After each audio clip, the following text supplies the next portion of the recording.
Hey, Mr. Jew, it's Ashley. I'm going to try to make this really short. So last year, February, I had been applying for jobs.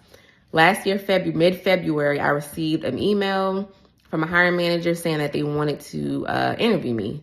We did the interview. Everything went great.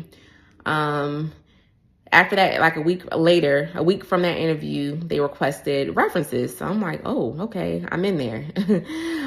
So I gave them my references. All my references had great things to say about me. And from that moment, I began to implement one of the techniques that I had learned previously while being in your membership. So I did the technique. I even created a fake email address with the hiring manager's name.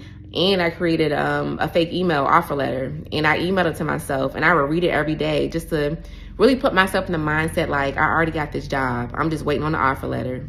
Like, I really wanted to convince myself that this was my job.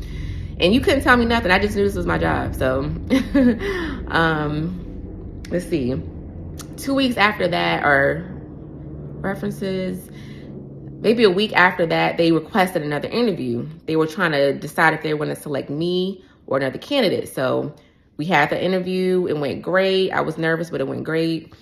So I noticed like maybe almost a week had went by after that last interview. I emailed the hiring manager and I'm like, hey, can you let me know what the status is on selection? Have you guys made a selection on the candidate yet? So he's like, Ashley, let's just meet later this afternoon to talk later this evening to discuss everything. So we met. And he basically told me that they had went with this other candidate because he had more of a niche experience for that role. I was crushed. My feelings were hurt. I was crying. I didn't let him know that, but I was crying on the other line.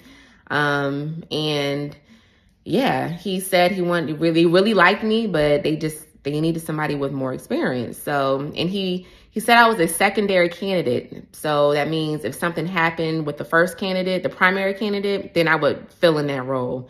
But he placed special emphasis. He said the likelihood of that happening is very slim. It's very unlikely that the primary candidate will fall through. He said it like 3 times. And I guess he wanted it to be clear, like, don't get your hopes up high that you're going to get a call back. He was nice, but he was very direct. And so I was like, okay, I thanked him for his time. I thanked him. I was very grateful. I thanked him for allowing me to interview. And it was that. I just went on. I'm like, okay, maybe there's something better out there for me. Fast forward 2 weeks later from that moment, I'm checking my emails one day at work and I get an email from the hiring manager and he's like, hey, Ashley, we have some new developments. We can extend an offer after all. Are you still interested? And I'm just like, yes, I'm interested. And so, I told him I was interested. And from there, we started the onboarding process.